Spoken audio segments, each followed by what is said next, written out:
Hello and welcome to Angry Army Weekly.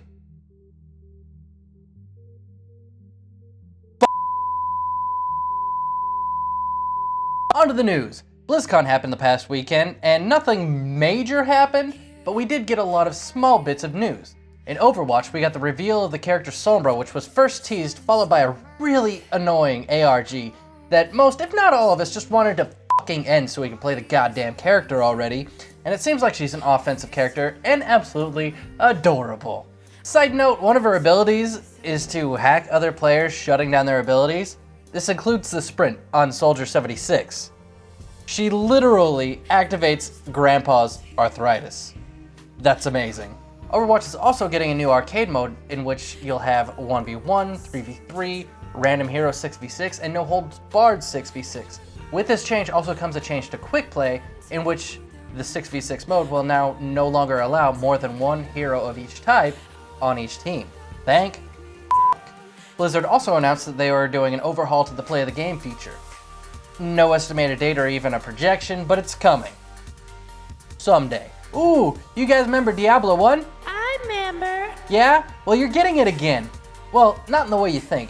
Diablo 1 is making a comeback within Diablo 3, and no, not with remastered graphics. In fact, they're downplaying the graphics in Diablo 3's engine on purpose. Honestly, I love this, because it seems like the Diablo team is trying to give a wake-up call to everyone who's saying they missed the old Diablo. They're bringing back the infuriating 8-directional movement and glorious retrovision graphics. I honestly can't wait to see how many people are actually angry about Diablo once it launches. The free patch is coming to the public test realm this week. We're also getting a new class in Diablo 3, the Necromancer.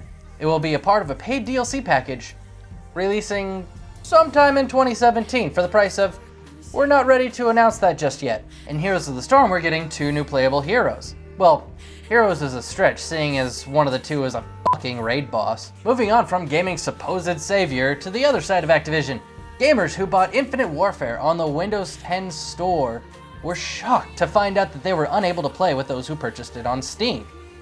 Come on, Activision, the PC player base isn't suffering enough with the abysmal PC port and the low numbers as it is. By the way, fuck Infinity Ward.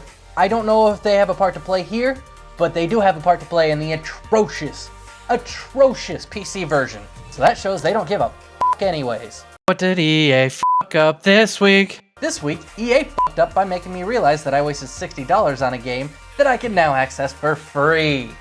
Mirror's Edge Catalyst, as of yesterday, is now available on Origin Access, known as EA Access on the Xbox One. While I firmly believe the game shouldn't have been a full $60 retail game, it's still an incredibly fun experience, and had it launched at $40, I believe that it would have been the perfect sweet spot for the title. Well, if you have Origin Access, I recommend you play it, seeing as it's, free now, after 5 months of being out. That's what EA fucked up this week. The news dropped of the 7th character that will be DLC coming later this year for Street Fighter V. Wait. Akuma? The guy that's been a staple fucking character of the franchise since Street Fighter 2 Turbo? That Akuma? And not only was he not included from the fucking beginning, but he's the 7th character you decide to add in? Are you fucking kidding me, Capcom? Go fuck yourself. Turtle Rock Studios, since abandoning their current flop Evolve, has released an unfinished campaign for the original Left 4 Dead. Yeah, that game that came out 8 fucking years ago. Their first game, with Evolve being their second. And in that fucking gap, they couldn't finish it. They should not be praised for this. The Division gave us a peek at what will be coming in their next expansion titled Survival. And holy shit, I might actually play the game again. This actually looks pretty great and has a fresh take to it. Essentially, in Survival, 24 players are dropped into the Dark Zone, are infected, and stripped of their high-level gear. In both the PvP and PvE flavors, you're tasked with finding antiviral drugs that will cure you. You also need to manage hunger and thirst and keeping on top of your illness as you gain a tolerance to your medications. It seems to have a limit of 2 hours, as that's how long it will take for the illness to kill you. Touché, I'll try it. Firewatch has received an update giving players the chance to go into free roam mode, which honestly I appreciate. The game has a great art style, and it can be extremely calming and relaxing to go through and just take it in. Steam has implemented an update to its storefront, calling the update Discovery 2.0. This update aims to be better at finding games that may interest you, as well as give you more visibility even before you go to the game store page, like giving you images of the game when you mouse over the title. We'll see how this turns out as time goes on. Moving on to the local news. I'm joined now by Jayson number 4, who is sitting outside of the AJSA headquarters right now. How's it going out there, Jayson number 4? Thank you very much, Jayson number 1, and I'm sitting outside of the AJSA headquarters right now, and if you didn't know, it's about to be the 3rd year anniversary of the AJSA. On the Xbox One side, I have a report that the division will be having an event a day to celebrate the 3rd year anniversary. Events will go through a range of games, from Destiny, to Overwatch, to Mortal Kombat, to Elder Scrolls Online, Battlefield 1, so on and so forth. Each participant of these events will be entered into a raffle. The winner of the raffle gets a free game of up to $60. Each day will have a challenge tied to the event, which members can complete to have their name entered again into the raffle. The more events and challenges you complete, the more chances you have of winning a free $60 game. For more details, make sure to go to the link in the description, down there. On the PS4 side of the AJSA, last week they participated in Battlefield 1 with 12 strong on Saturday.